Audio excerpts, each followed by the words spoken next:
வணக்கம். ஐஸ் பிரியாணி சேனலிற்கு உங்களை அன்புடன் வரவேற்கிறேன். இன்னைக்கு நம்ம சர்க்கரை பொங்கல் எப்படி செய்யறதுன்னு பார்க்கலாம். தேவையான பொருட்கள்: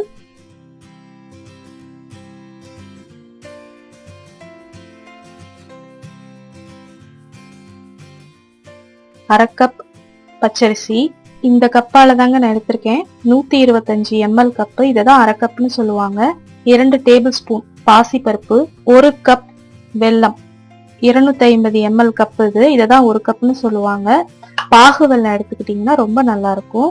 முந்திரி பருப்பு 10 ரெண்டு ரெண்டா உடைச்சு வச்சிருக்கேன். திராட்சை 10, 1/4 டீஸ்பூன் சுக்கு பொடி, 1/4 டீஸ்பூன் ஏலக்காய் பொடி, பச்சை கற்பூரம் நீங்க தேவைன்னா போட்டுக்கலாம், வாசனையா இருக்கும் போட்டீங்கன்னா. உப்பு 1 சிட்டிகை, நீங்க போட்டிருக்கதே தெரியாத அளவுக்கு கொஞ்சமா போட்டீங்கன்னா இந்த வெல்லத்தோட சுவையை அது கூட்டி கொடுக்கும். நெய் 2 டேபிள் ஸ்பூன். நெய் நீங்க உங்களோட சுவைக்கு தகுந்தவாறு நீங்க கூட்டிக்கலாம். நான் 2 டேபிள் ஸ்பூன் எடுத்து வச்சிருக்கேன்.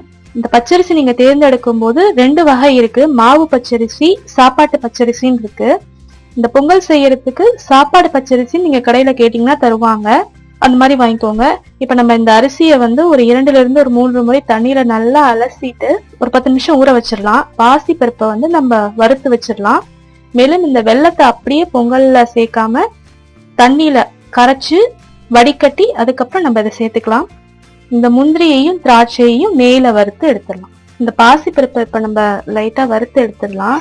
நீங்க நெய் ஊத்தி வறுத்தாலும் சரி, இல்ல வெறுமனே வறுத்தாலும் சரி, எப்படி பண்ணாலும் ஓகேதான். நான் நெய் எதுவும் ஊத்தல. வறுப்பட்டுருச்சு, நல்ல ஒரு வாசனை வருது பாருங்க. நிறமும் கொஞ்சம் மாறி இருக்கு. இப்ப நம்ம இந்த குக்கர்ல பாசி பருப்பை போட்டாச்சு.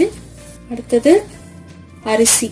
இதால 1 கப் நம்ம அரிசி எடுத்திருக்கோம். அதனால இதால 6 கப் தண்ணி நம்ம சேர்க்கணும். இப்ப நம்ம இதுல உப்பு 1 சிட்டிகை போட்டுடலாம். பாருங்க, நான் கையில தான் எடுக்கிறேன். சும்மா கொஞ்சமா போட்டா போதும். 1 கப் பச்சரிசிக்கு 2 கப் வெல்லம், 1/4 கப் பாசிப்பருப்பு, 6 கப் தண்ணி.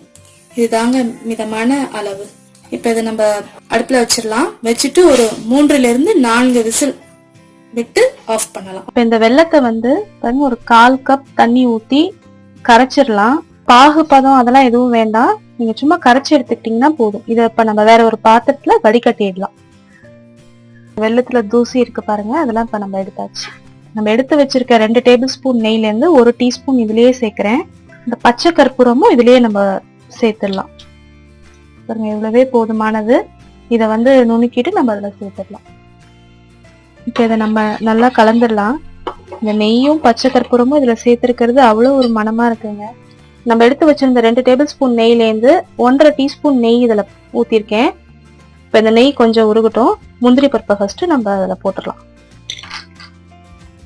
இந்த திராட்சையும் போட்டுடலாம். இந்த திராட்சை உருண்டையா ஒரு பந்து மாதிரி வந்துடும். பாருங்க, வந்துடுச்சு. இப்ப நம்ம அடுப்பை அணைச்சிடலாம்.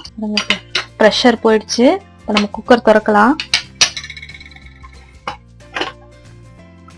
அரிசியும் பாசி பருப்பும் நல்லா வெந்திருக்கு. இத ஒரு முறை நம்ம மசிச்சிடலாம்.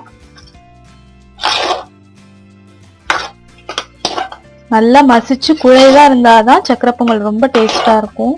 இப்ப நல்லா மசிச்சாச்சு. அடுப்பு பத்த வச்சு மிதமான தீயில வச்சுக்கோங்க. வெல்லம் சேர்த்துடலாம். அப்புறம் இந்த ஏலக்காய் பொடி, சுக்கு பொடி, இந்த வறுத்து வச்சிருக்க முந்திரி, திராட்சை, எல்லாத்தையும் ஒரு முறை நல்லா கலந்துடலாம். கலந்தாச்சு. இப்போ இதுல நெய் சேர்த்துடலாம். நம்ம 2 டேபிள் ஸ்பூன் நெய் எடுத்து வச்சிருந்தோம். அதுல 1 டீஸ்பூன் நெய்ய பாகுல சேர்த்தாச்சு. 1/2 டீஸ்பூன் நெய்ல முந்திரி பருப்பும் திராட்சையும் வறுத்தோம். அந்த முந்திரி பருப்பு திராட்சை வறுத்ததுல கொஞ்சம் நெய் இருக்கு, அதையும் இதுல சேர்த்துடுறேன். மிதமான தீயிலேயே வச்சு கிளறுங்க. கமகமன் இருக்குங்க வாசனை. இந்த நெய் எல்லாம் சேர்த்து ஒரு 1 நிமிஷம் அடுப்புல வச்சுட்டு நிப்பாட்டிடுங்க. ரொம்ப வச்சு கிளறிட்டே இருந்தீங்கன்னா இந்த பொங்கல் ஆற ஆற கெட்டி பட்டுரும்.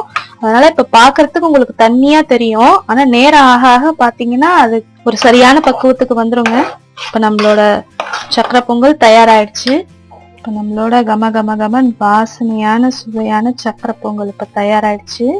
இதை செஞ்சு பார்த்துட்டு உங்களோட கமெண்ட்ஸ் எனக்கு சொல்லுங்க. நன்றி.